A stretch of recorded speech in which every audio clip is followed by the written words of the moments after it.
There we go. Good afternoon, everybody. Thank you for joining this session. So just to kind of set some background for this session today. So I'm Will Jordan from IMP Software, and IMP Software partnered with Browne Jacobson over March to deliver a series of MAT development events around the country based around, firstly, kind of how MATs are developing as the sector is continuing to mature. And those sessions were initially framed in anticipation for the white paper. Roll the clock forward a couple of months, we're now no longer anticipating the white paper. There is something there. But what we wanted to do with this session today was provide a summarized overview of the sessions that we did nationwide in March. We didn't want to put you through a 2.5 hour virtual session because I think that would be quite tough for all involved. So this session is going to look at, firstly, around kind of taking stock and ideas around organizational design, growth and mergers, and then from the finance perspective around centralization of teams, gag pooling, financial management, just a bit of an appraisal of the things that are happening out there and some hints and tips around some areas to think about or potentially to avoid. Throughout this session, we do have the Q&A section on as well as the chat. So if you do have any questions at any point, please feel free to drop them in. We'll try and keep an eye on them as we go. There is a defined kind of Q&A section at the end of the session, which will endeavour to go through as many of the questions as possible. But we'll also see if we can pick them up as we go through again. So that's it, just in terms of a bit of an intro. The first part of this session is going to be delivered by Nick. So Nick MacKenzie is joining us, and he's a partner at Browne Jacobson. And I will hand over to you, Nick, before I introduce you inaccurately any further. Thanks very much, Will. Good afternoon, everybody. Pleasure to be with you. So as Will said, we're going to look to do a condensed version of what we covered in the physical events. I think the first thing in terms of the landscape, one of the reasons why Will and I decided to put the events on in the first place was we all knew the white paper was coming, and it's probably some of it is the worst kept secrets in history in terms of we knew the direction of travel. So we wanted to pick up on some themes that we knew were coming, but also just from our respective clients sensing in terms of an increased bandwidth to look at some of these organizational issues, and there's a desire to get stuck into them. But I think the first thing we wanted to say really in terms of, we're conscious that the white paper has landed, and actually we had the Queen's speech earlier this week, and the schools bill, I don't know whether you've noted or seen, was actually published yesterday. And this webinar is not a webinar on the white paper or on the schools bill, but we felt it would not be appropriate to not recognise the fact of the white paper. And so what you've got on the slide there is a few bullets. I'm sure much of it has been well trailed to you, and it's interesting. Much of it is in the mainstream press, I suppose, as well as the pure specialist education press. But for me, when I look at the white paper, and it confirms a direction of travel, it perhaps takes a more gentle, pragmatic approach to trying to achieve that with that 2030 deadline. But I think in my first very quick look at the schools bill sort of confirms this. It does put in place some of the tools that the department may pull on over the years to come if it needs to give more incentive or more motivation in terms of to look at schools joining trust. And I think the big thing that's different about this iteration is that before it was about all schools being an academy trust in an academy trust by a certain date. Now it's all schools in a strong trust, and I know we'll talk a bit more about that later, by 2030. So subtle, but I think very important difference. It's talking about families of schools very firmly, and strong performing families of schools at that. Will, did you have something you wanted to come in on the white paper, your reflections? Yeah, I think it was a bit of an anticlimax in one sense, and that might have just been, I was expecting a bit too much. It feels like the first of many steps. It does set out that broader vision, and I picked up exactly the same thing around the focus on the word strong trust. I think the challenge now is how the definition and assessment of strong trust come into play. But as a boring old accountant, the thing that really caught my eye was an explicit reference to the fact that trusts should aim to make the most effective use of centralized processes and back office functions to empower schools to focus on teaching and knowledge building. So a very clear direction of MAT does compliance and management to allow schools to flourish and provide education, and that kind of very clear distinction has perhaps been lacking previously. So that was good to see in one sense. Thanks. And I think we should say that we've done a webinar which you can actually access because it's on demand now, and I will drop, once I've finished speaking, I will drop into a chat a link to that in case you're interested, because we look at both the white paper and the green paper as well in terms of on SEND and AP. So I'll drop that into the chat later. So in the physical events, we did look at governance in some detail, but time today, I've decided that we'll, happy to take some questions if people have got it on governance. But what we thought we'd focus on from the legal side is the legal transfer process, because it's quite clear that there's going to be a number of transfers, and if you're looking to grow, then conversion process may be well trodden and understood, perhaps. In your context, the legal transfer process less so. And then we'll finish on my part with a few thoughts around some tips, reflections just to think on. So in terms of the legal transfer process, I think it's worth thinking about how you get off to the right start. And I think it's always worth thinking about having a heads of terms.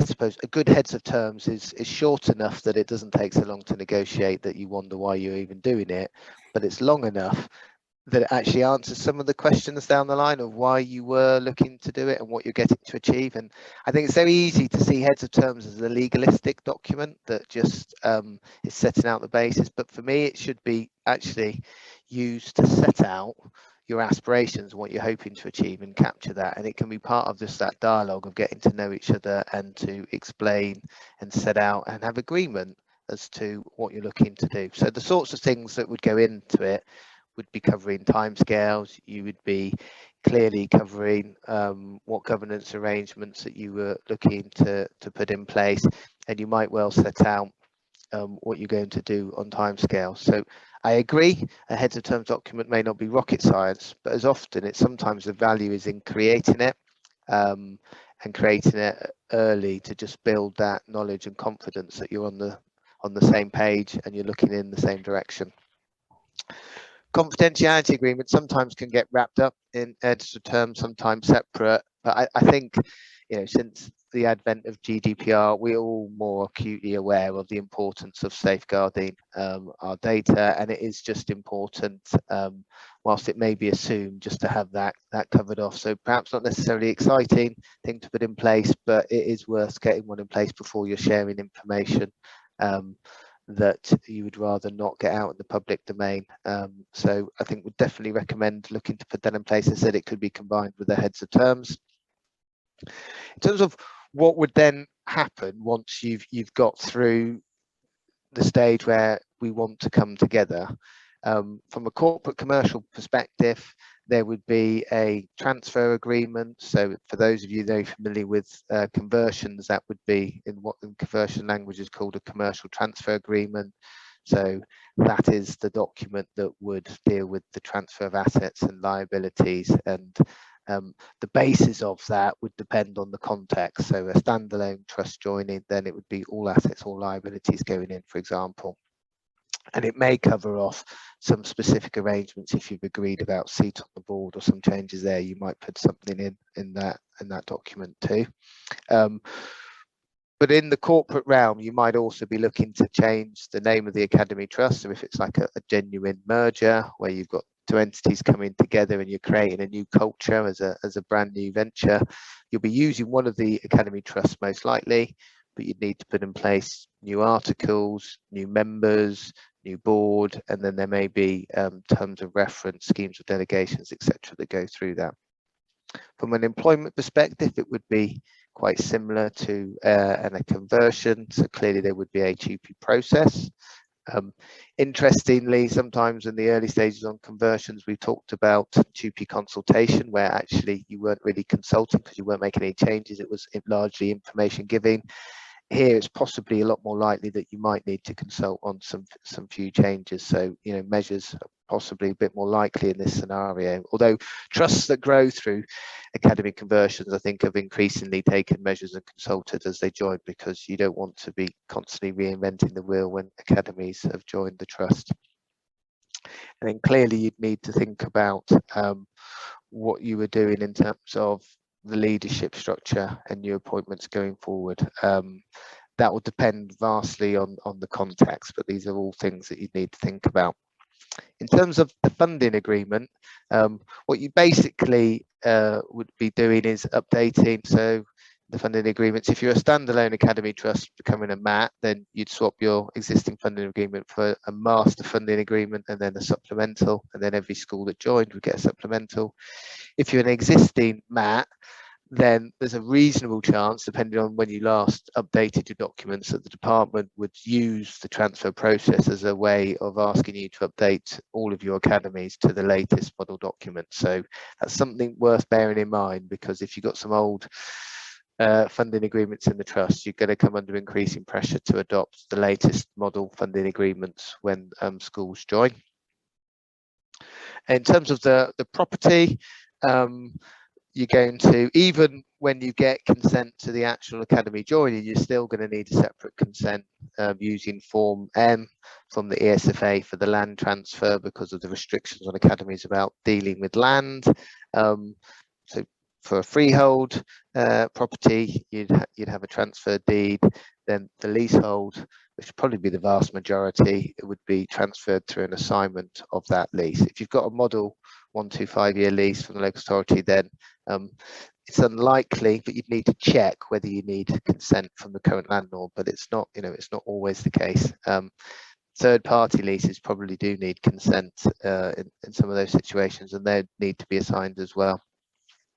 So hopefully the land situation was addressed when the school first became a converter academy. So it with luck, it should be relatively straightforward. But sometimes if there were issues that weren't dealt with at the time, then that is something that can creep in and cause a complication. So that's an overview of the process. Turning to some things to think about and some tips, which I hope are less obvious than perhaps some of the usual tips. So the first thing to think about is, my screen sharing, I'm afraid, has stopped. So let me just get that back up and running. The first thing to think about is due diligence, and to think about what you want to do in terms of on due diligence. Now, the due diligence, as I said, can be something that you think is quite legalistic, and you am I back up and running, Will? Has the slides come back? Good stuff. So on the due diligence, oh, it's not working, I'm afraid. My slides have gone, so we're going to have to go without. Is it? I'm going to go without my slides, I'm afraid, because for some reason I'm having a technical glitch, and the slide going to go so well. We did 14 minutes of no technical glitches, which is pretty good.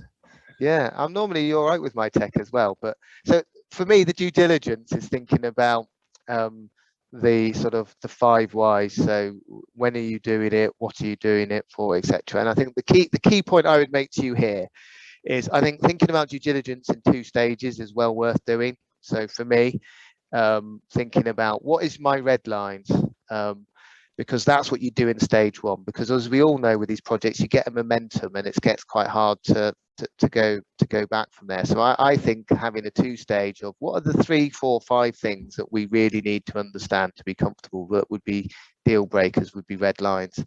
And to get to that point, what you need to do, I think, is have a conversation with your board to understand what they're concerned about and what their appetite to risk is. The world is not risk-free, we all know that. So we just got to remember in terms of what are the things that we want to focus on, because we could spend an awful lot of time and energy on due diligence, and it doesn't really add a great deal to the value for us of the process. It costs us money, it costs us time and resources, and actually we don't really do a great deal with it.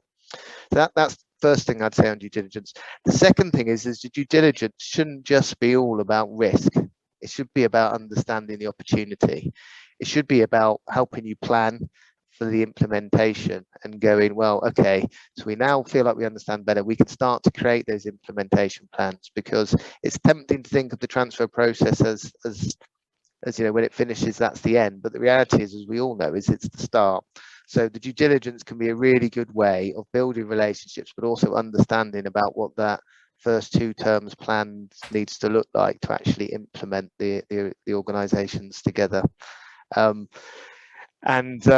I think it's, you know, probably sounds relatively obvious when I say it, but it's quite easy for people to go back to the way it was before and just carry on. And it's difficult to create some new muscle memory. So thinking about some of the ways that you can do that, I'm quite happy to do some of that thinking with you under questions if you want to hear more about some of the ways that clients have done that. So one thing that come up, Nick, actually, when we did the in-person sessions was the difference between a true merger and a takeover. I guess legally they look similar, but in terms of a process, where have you seen genuine mergers of equals that, I say where, I don't mean name specific examples, but have you seen good, because I think there was a fairly strong feeling that, well, look, there's 2 CEOs, a genuine merger is never going to happen because you can't have 2 CEOs as the end result. So have you seen circumstances where genuine mergers have taken place and there's been a good result? And what was the kind of the factors that led to that happening? I think in truth, it probably is more takeovers. And you know, you see transfers coming out for 3 reasons, I suppose. The DfE are insisting it happens, and so it happens, which then means you're not, you know, it's not a merger, or an organisation is concerned that that is on the horizon, and therefore that they look to do it. The second one is often retirement, succession planning, and realising it's hard to get leadership, and so boards decide to do it. And that it's quite hard to get to a merger situation, because actually you haven't got an executive leader on one side. The final side is the genuine merger, and for me, a genuine merger is when you're creating a new culture. You're taking what you've currently got, but you're actually creating a new culture together. So I think they're quite difficult. They're probably reasonably rare. It'll be interesting though to see whether actually that increases over the coming months and years, because you certainly see an appetite for it and people talking about it more. For me, it starts with it's got to be leadership from the top, and the chairs and the CEOs, in terms of setting the right tone for the conversations. Yeah, and dressing a takeover up as a merger. Obviously, there's some public reasons for doing so, but establishing clear definitions of what this process is, even though everything's called a merger, I guess would help with some clarity of communication and integration. Yeah, something I've seen that done really well was month 1. There was events put on for, it was in the pandemic, so it had to be virtual, but events put on where the governors and the leadership of every school could come along, and there was about 5 or 6. It was quite a large merger overall. There's about 5 or 6 different events on, but there was anybody could go to any of them. It was just to cover the diary dates, and the same message was given to everybody, whether they were in the organisation that actually survived the merger or whether they were the ones that joined, and really setting out the vision, the values, and how the organisation works. And so yeah, that didn't crack it overnight, but it got it off and signalled, I think, quite deeply about the intent to be more merger minded. But I think that's probably the end of my time, Will. I need to pass over to you. Yeah, thank you. I don't think we've got any questions. If you do have any questions, please feel free to drop them in.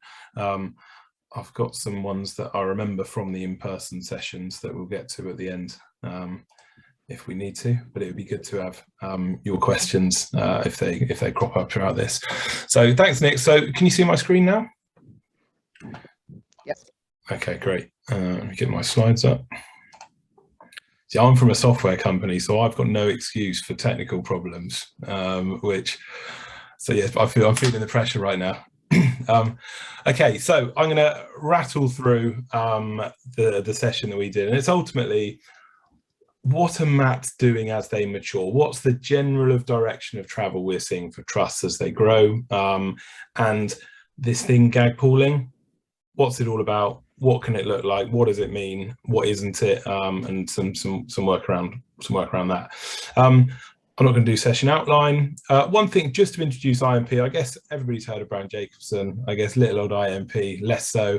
What we do, if you're interested, we provide software for budgeting, forecasting, reporting. We only work with MATs, and the things I'm going to talk about, a lot of it have come from the in-depth work that we've done from our growing customer base. So we're working with about 170 trusts, and they're all doing things differently in terms of how they centralize, in terms of how they gag pool, if they gag pool, how they manage their budget. So everything that I'm going to talk about is from a huge variety of trusts doing things very, very differently. The first thing was what I touched on in the earlier part around the one piece of clarity in the white paper that I think has been sorely lacking for some time. There's been a general trend of centralization and a general fear of describing it as centralization because the ongoing debate around autonomy and those things. But I think that the clarity in the white paper is set out that trust is the assurance center, and it takes away the back office work and the overhead stuff, and school is very much for education, pupil development, teaching and learning, and I think that's helpful in helping trusts, because there are some trusts that have gone a huge degree down the line of centralization. There's some that are worried about doing so because of the ethos they set out when they attracted schools to join their trust. There's some trusts that think, I don't know if we should or we shouldn't, but until we get told we should, we're not going to do anything. So just that kind of North Star principle, I think is helpful. And centralization is a word that has lots of different applications. Interesting, in the Creston benchmarking report that was released in January, 97% of trusts said they had fully centralized finance. You can define what fully centralized means, but it's not anything like that from what we see. I mean, we're still seeing bank accounts at schools, but centralization is clearly a difficult thing to define. So I just wanted to break down kind of a couple of degrees of centralization and outline what they are. So in terms of where people started, traditional finance being processed, managed by each school, bank account in each school. And I think the first step on the centralization journey, where it does feel like the majority of trusts have got to or are getting to, is around the centralization of transactional processing. So therefore, centralizing the bank account, having one purchase ledger, doing payment runs and bank activities centrally. But schools still very much involved in a lot of the processes, but that core sausage machine of the financial processing and the bank account is centralized. The stage that we're getting to now, and we're seeing more and more trusts either move towards or arrive at, is the centralization, the management of finance being a centralized function. Whereas, even when there's centralized processing, accountability and management is still very much a school-led task. We're seeing that shift now to being a centrally defined process. And the next stage is potentially gag pooling. It's not always an end destination, but there is kind of a trajectory where people are moving. Just to break down that centralized finance phase 2, there's kind of two parts to it. So in any degree of centralization, there is never a removal of school finance from a school. So if you think about dinner monies, trips, after school clubs, you're never going to get Johnny to go to the central dinner money department. So there is always a financial role within the schools. And that is a big role in schools with lots of pupils. There's lots of transaction element there. But what we are seeing is that is a pupil transaction process rather than kind of a trust transaction process. But we're then seeing schools being responsible for contributing to the setting of the budget. So therefore, heads and SLTs are outlining their priorities, explaining what those things are, perhaps maintaining a little bit, but being a partner in the budget process rather than a creator of the budget process. And then centrally, generally through finance business partners, there's a finance business partner that may work across 3, 4, 5, 6 schools that's then actually doing the budgeting, forecasting and reporting in conjunction with the head teacher or the SLT at the school. But actually that is a centrally delivered process by somebody in the central team. But remember the name business partner, they are the partner to that school. So it's a really important role that this is not the central person that's stopping the school get what they want. This is the central person that is set out to help the school get as much as they can based within the kind of confines of the budget availability. So then in terms of what that looks like in terms of org chart, what is it, and I don't want you to look at this in terms of FTE, but in terms of general shape of, I put 21 schools because before the white paper, I assumed it would be 1,020 school trusts. Maybe it's still going in that direction. There might be some smaller ones with the 10 school limit, but across 21 schools, what would a centralized finance function look like in terms of a broad shape?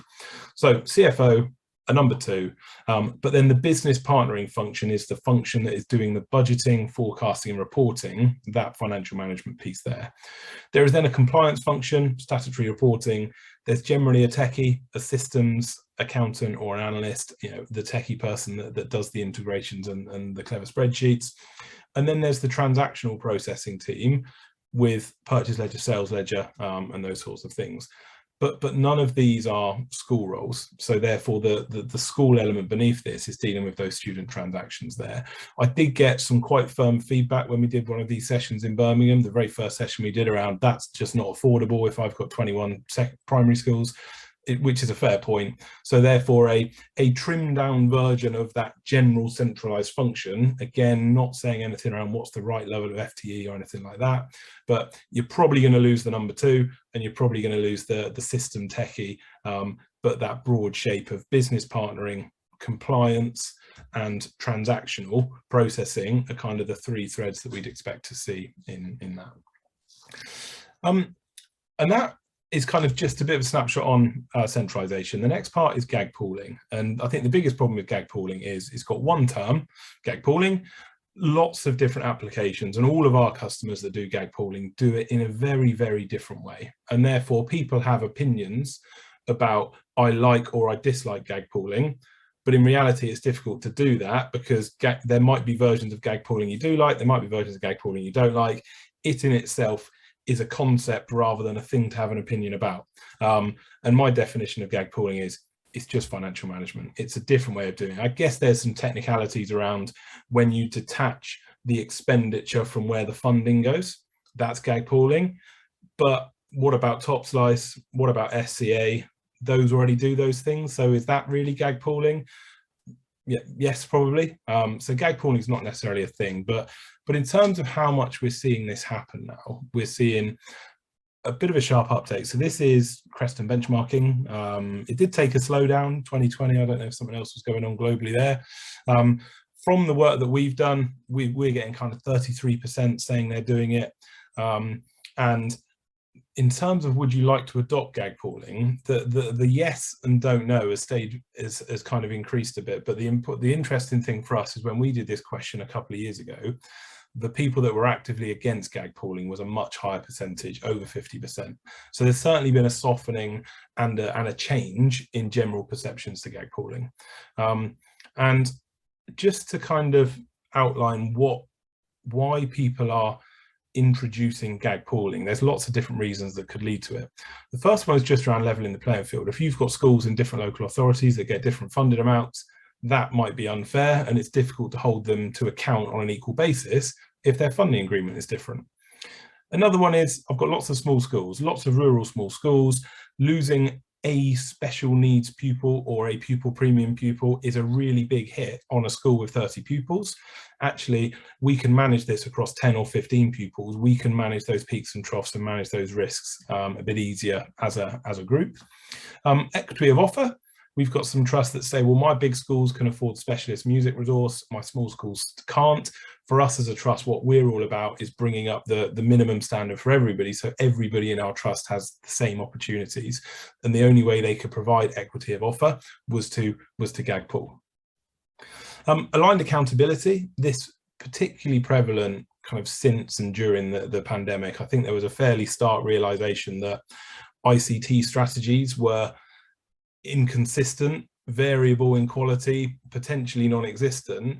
And part of the problem for that is if you've got an ICT director or director of IT, but the director of IT is not accountable for the IT budget, it can be very difficult to hold the IT accountable for delivery of the ICT strategy when the ICT budget sits within each of the schools. So that's another reason people are thinking about portions of gag poolings in that case. And similar to that, ability to deliver trust priorities quicker. So again, pandemic linked, realised very quickly that some of their schools were much further behind other schools in terms of ICT provision. Same with the states.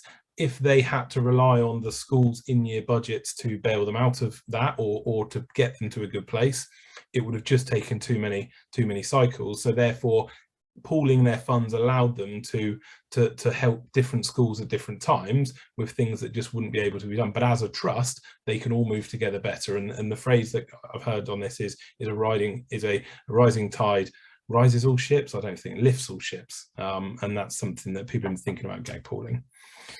A not insignificant thing also is the probably growing frustration. This here signifies wooden dollars, but ultimately the growing challenge around defining what is a school thing and what is a map thing, and the background of 5% being the default option of a top slice. And this is the Creston benchmarking report, so you can see that even more people have now moved to 5% top slice over 12 months. Is that because it's evidence-based the right level to do? Probably not. There seems to be an expectation, so I think people are saying, okay, well, let's meet 5%, but as hopefully we all know on this session, the 5% is meaningless. What's included, what isn't included is the important debate.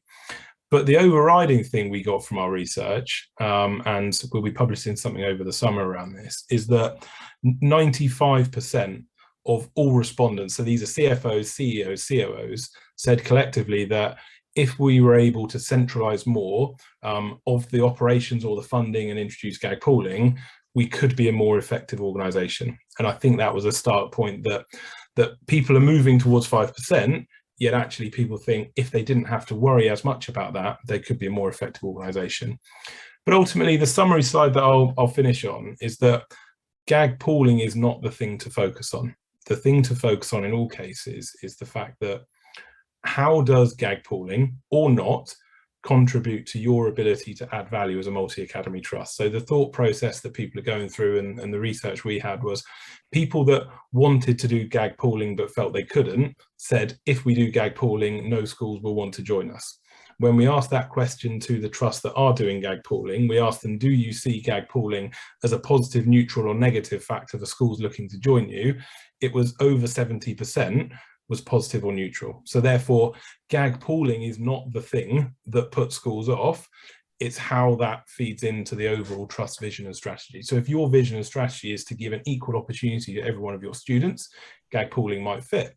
If you're like one of the CEOs that come to the London event who said, this is all a load of nonsense, we're a local authority light, we have great head teachers and we let them get on with it, gag pooling doesn't fit that context at all. So it's just important to say, gag pooling is not the important thing. What is your why? What's the strategy for your trust? And therefore, does gag pooling potentially help in that backdrop? I'm slightly over, but hopefully got across the kind of the key points and gag pooling reasons that we've seen.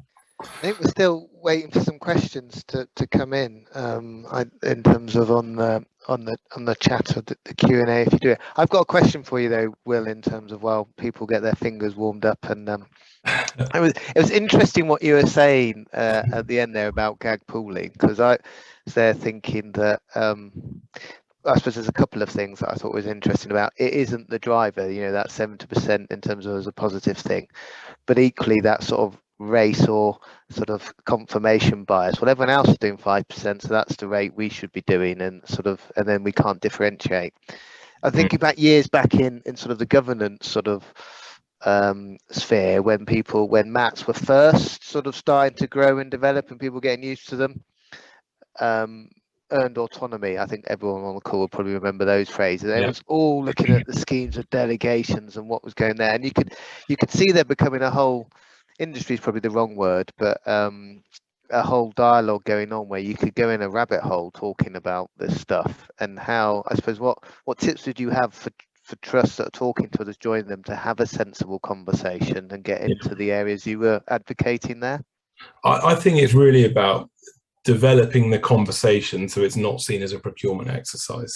The biggest challenge we still see is that schools are the recipient of the beauty praise. They have a column in the spreadsheet for each of the trusts that they see them, and they're okay, well, what do I get specifically for that number?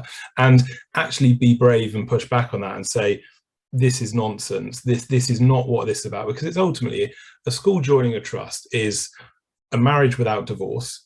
And you wouldn't make that jump based on purely the financial arrangement. It does happen. I don't know if that leads to long and happy marriages, but ultimately the things that are unlikely to, and that's the thing, they can change. So yes, we're 5% top slice and we do all this. The following week, that can change entirely. It's more difficult to change the overriding kind of ethos, the mission, the values of the trust. What is our trust all about, and what value can we really bring to your school by joining our trust? And I think trusts have probably some work to do in that area to actually think around, why should you join our trust as a school? What is the benefits that we really are able to give you as a school? Because if those are evidenced and communicated effectively, the bit around the financial piece is probably less of a concern. I wonder actually whether the white paper and the schools bill will make people more interested about this, because anecdotally the message I get from clients speaking to about why schools or trusts chose other trusts to join increasingly is that high quality, for want of a better phrase, centralized support. You know, we get access to somebody that's really good on estates or procurement and can bid well.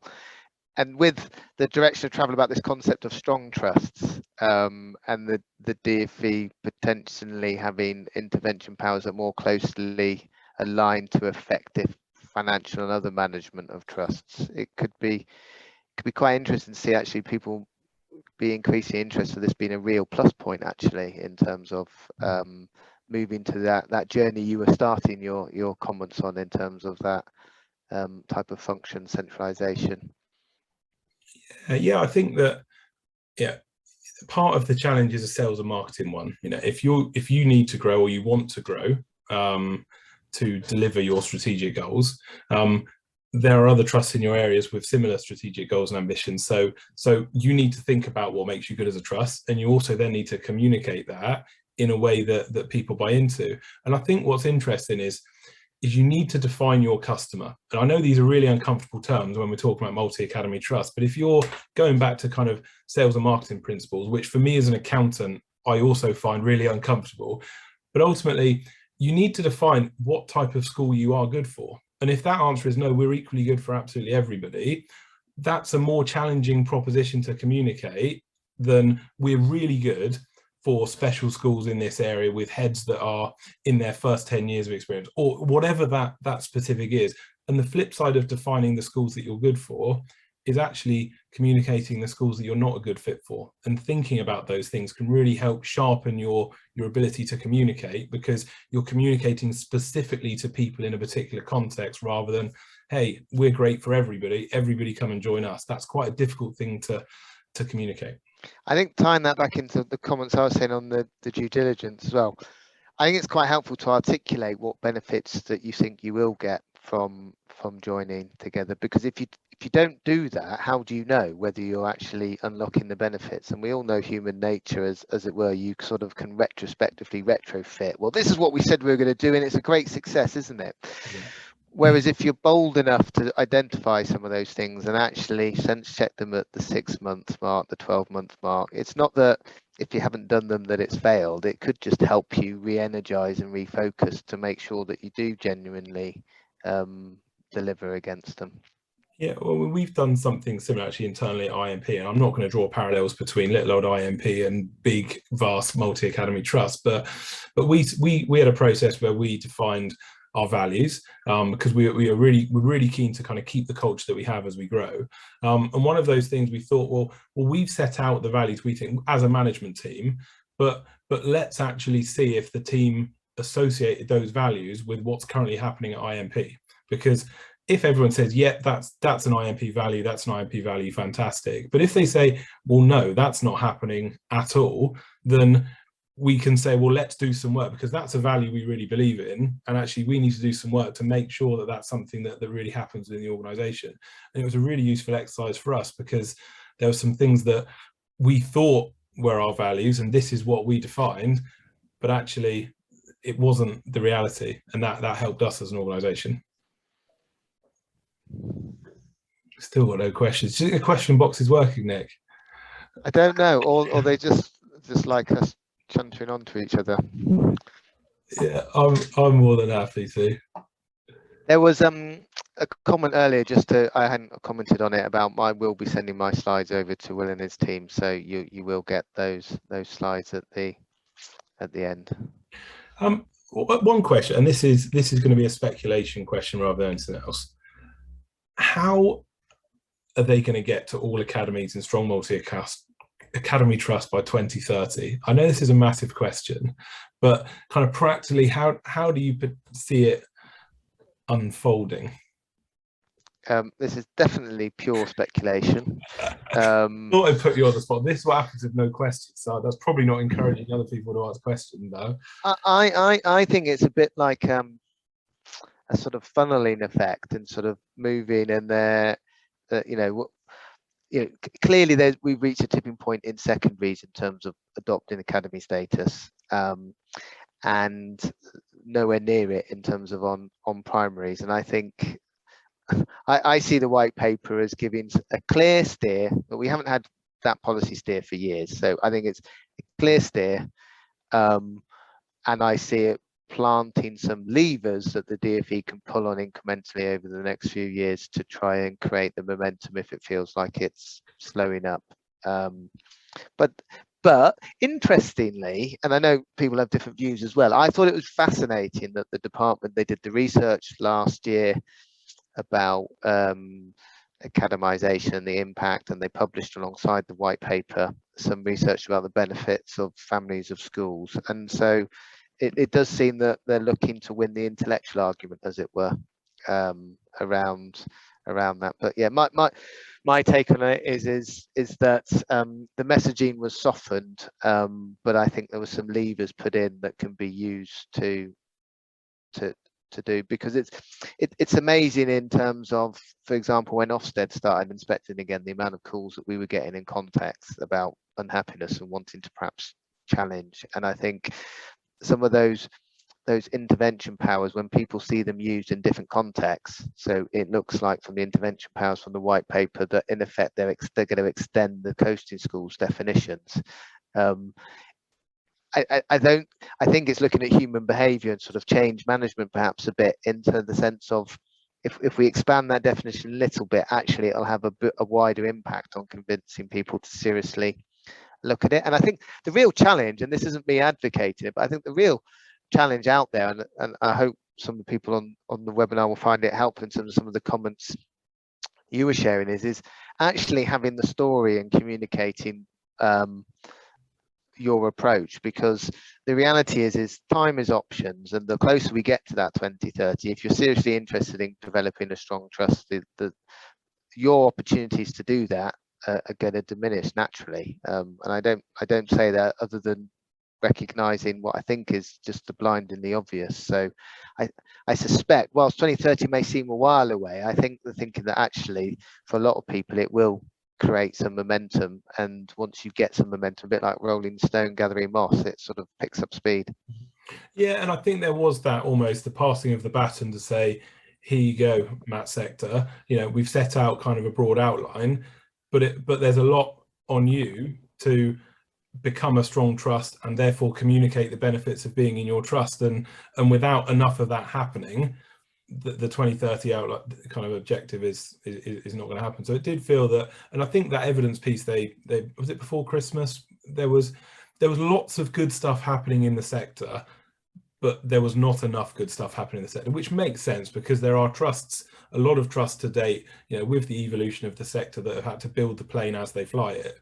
And there's now kind of a more of an understanding of what the environment looks like. The goalposts are moving slightly less, and actually this is about the development of the trusts and the maturing of trust, rather than build without any particular steer from any direction, which it certainly was. If you think back to 2010, 11, 12, 13, it was very difficult. We've had a question from Adam about change of government at the next election. I'm not going to guess in terms of political change, I suppose, and what can happen, because I suppose it depends on who leads the party that gets into government, their viewpoint. What I would say is, when you look longitudinally, and it's not just me that, in fact, there's a with another hat I wear in terms of with an organisation I'm involved with, Michael Barber. So Michael Barber, that was part of the education policy team for the Blair government. He wrote a piece the last 6 months looking at education policy through education secretaries, so different political parties and their desires over the last 40-50 years. And actually, one of the conclusions somewhere out there is that there's more that joins us together and is consistent than divides us. And so there were lots of common themes there. And when you look at, so when you think about the sort of turbocharging the academies program, it's easy to sometimes forget that the Labour government were part way through introducing at the time of that election accredited school groups, which were very similar to Academy Trust, where there was groups of schools were going to be created where a strong school was going to lead a group, and the idea was there would be temporary support, but it would be a permanent move in due course. So it would look different, and it would feel different for sure, but I'm not sure it would be a complete rollback. No, and back in 2019, as a company that was founded in 2019 to help multi-academy trusts, we were very concerned about what the future of multi-academy trust would look like. But from the manifesto that they had back then, and obviously these things change, there wasn't a rowback on multi-academy trust. That wasn't something that they stated. It was all around the accountability and the role that local authorities play in that piece. Who knows how that's evolved, but it feels, since there's not been anything that I've seen in terms of announcements around we don't want multi-academy trusts, but the theme of challenge and problem has been around kind of the unelected nature of the control of multi-academy trusts, but not necessarily a negative, we don't like multi-academy trusts. Yeah, and one of the reasons we put this series on, I was sort of, I suppose, commenting a bit on the white paper there, was about organisational design and development. And it seems that where we are 10 years plus into the academy programme, actually that is something that increasingly trusts want to and need to spend time on. And in truth, my feeling would be, as I think more trusts were going that way, but the pandemic made life harder to really get the teeth stuck into some of those issues because of the needs to keep the show on the road. But that would be one of my messages, regardless of what the government are going to do with full academisation. For those that are already school trusts, the organisational design development sort of issue seems to be bigger, more pressing, and actually it's what trusts want to get stuck into. And I think the pandemic has helped people realise the power of trust. So there were some trusts, I've spoken to trusts, they go, actually, we didn't really have a clear vision as a trust in terms of what was the role of the trust in the school. But actually the pandemic, it took a global pandemic for that to be really clear. But coming out the other, I say coming out the other side, I don't mean that in one sense. Now there is less noise around the pandemic out there. It does feel like a lot of trusts have really come of age during that period, and actually the school and the trust, the relationship and that feeling of what this is all about has really jumped on a long way in that period. So a good opportunity to keep that progress and keep the momentum going as you develop further. Are we getting to the end of our time then, Will, unless someone's got their quick fingers and can get... We've got one more question. So we've got one more question from Christine around how do schools find the right experience in terms of personnel to help them make the right decisions rejoining/creating a MAT? Who needs to lead this piece of work? Really good question. A really, really good question. I think one of the things to think about there is about reflecting on what internal expertise and experience you've got, but also the capacity and what you may need to get some external support with. But with the external support, I'm always loath that when you're creating something new, so consortiums or collaborations with clients, you want the people that are guiding the decision making and making the decisions to be around after it's done. So one immediate comment for me is that sort of an external person coming in and sort of delivering it in a box and helping you do it. I just think be very careful in terms of that 18 months time.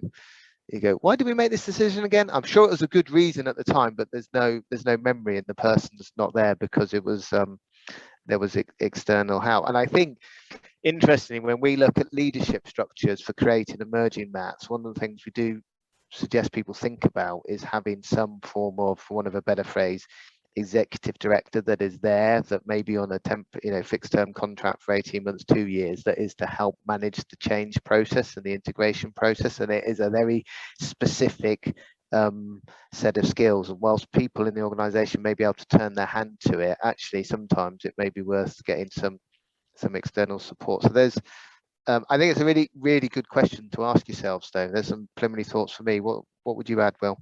Yeah, because I mean, I mentioned the problem around schools seeing this as a procurement exercise, and it's difficult to lay blame on that if there's a lack of resources directed at schools around the decision-making process for what trust to join, because we do the MAT development event, which is geared towards people in MATs.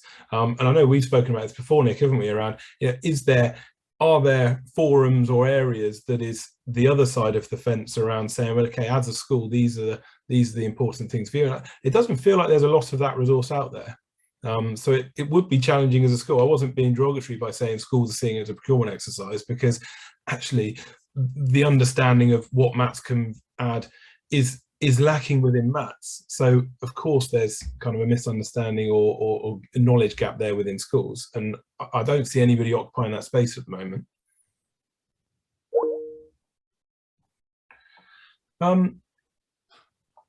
Okay, we've got one more question. I'll pick up on that one, Debbie, just around special schools.